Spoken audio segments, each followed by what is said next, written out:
نماز ہمارے دین کا بنیادی اور سب سے اہم رکن ہے۔ اگر ایسا نہ ہوتا تو دن میں 5 مرتبہ دربار الہی میں حاضر ہونا فرض نہ قرار دیا جاتا۔ نماز ایک ایسا فرض ہے کہ جس میں کسی کو رخصت نہیں ہے، ہاں البتہ ریلیکسیشن ضرور دی گئی ہے کہ اگر کوئی بیمار ہو، سفر میں ہو، کسی مجبوری یا معذوری کی حالت میں ہو تو وہ اس حالت، اس پوزیشن میں نماز ادا کر سکتا ہے جو اسے سوٹ کرتی ہے، لیکن ایسا ہرگز کوئی شخص نہیں ہے کہ جسے نماز سے رخصت دے دی جائے کہ اس پر نماز فرض نہیں۔ یہی وجہ تھی کہ رسول اللہ صلی اللہ علیہ وآلہ وسلم اور اصحاب رسول جنگ کے درمیان بھی نماز سے غافل نہیں ہوتے تھے، اور وہ تمام مصائب اور مشکلات میں نماز کے اندر ہی پناہ ڈھونڈا کرتے تھے۔ تو دین کے ایک ایسے اہم اور ممتاز رکن کا مذاق اڑانا کس قدر بڑا اور سنگین جرم ہوگا، کس قدر سخت گناہ ہوگا۔ نبی کریم صلی اللہ علیہ وآلہ وسلم جب سفر معراج پر آسمانوں پر تشریف لے گئے تو واپسی پر اللہ رب العزت نے انہیں جو تحفہ عطا فرمایا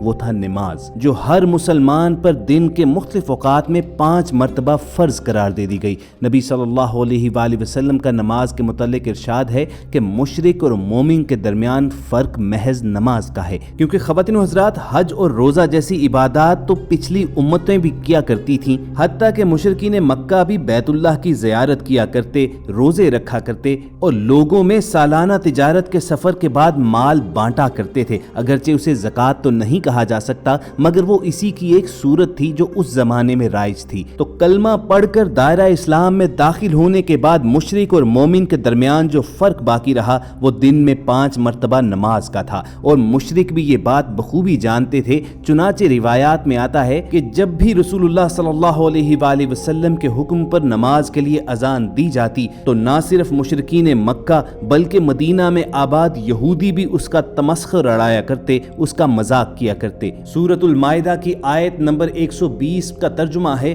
اور جب تم نماز کے لیے اذان دو تو وہ اسے ہنسی کھیل بنا دیتے ہیں، یہ اس لیے کہ وہ بالکل بے عقل لوگ ہیں۔ اس آیت کے بارے میں مختلف مفسرین کا قول ہے کہ جب سرکار دو عالم صلی اللہ علیہ وآلہ وسلم کا مؤذن نماز کے لیے اذان کہتا اور مسلمان اٹھتے تو یہودی ہنستے اور تمسخر کرتے، اس پر یہ آیت نازل ہوئی۔ مدینہ طیبہ میں جب مؤذن اذان میں اشہد ان لا الہ الا اللہ اور اشہد ان محمد رسول اللہ کہتا تو ایک نصرانی یہ کہا کرتا کہ جل جائے جھوٹا۔ ایک رات اس کا خادم آگ لایا اور وہ اور اس کے گھر کے لوگ سو رہے تھے، آگ سے ایک شرارہ اڑا اور وہ نصرانی اور اس کے گھر کے لوگ اور تمام گھر جل کر رہ گیا۔ تو اس آیت سے یہ معلوم ہوتا ہے کہ دین کی کسی چیز کا مذاق اڑانا سراسر کفر ہے، جیسا کہ اللہ تعالیٰ نے اذان کا مذاق اڑانے والوں کو کافر اور بے عقل قرار دیا۔ مگر افسوس اور بدقسمتی کا مقام یہ ہے کہ جو حرکات مشرکین مکہ اور یہودی کیا کرتے تھے، آج کے دور میں ٹک ٹاک اور دیگر سوشل میڈیا ایپس پر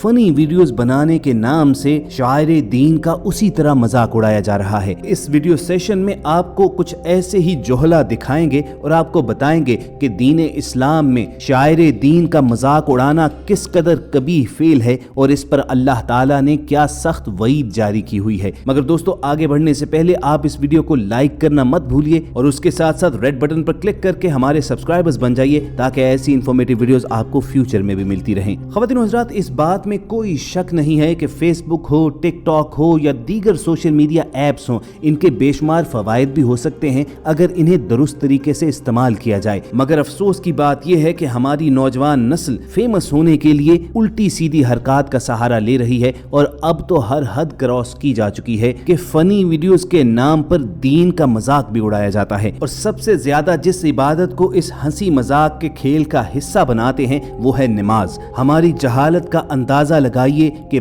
بچے ہوں، بڑے ہوں، بوڑھے ہوں، حتیٰ کہ شادی شدہ لوگ بھی کیوں نہ ہوں، وہ بھی اس عبادت کا تمسخر اڑاتے ہیں کہ جسے رسول اللہ صلی اللہ علیہ وآلہ وسلم نے اپنی آنکھوں کی ٹھنڈک قرار دیا تھا۔ آج کل کھلے عام فلموں، ڈراموں، مزاحیہ ویڈیوز، عام بول چال، دوستوں کی مجالس، دنیاوی تقریروں، ہنسی مذاق کی نشستوں اور باہمی گپ شپ میں مذاق کا نشانہ نماز کو بنایا جاتا ہے۔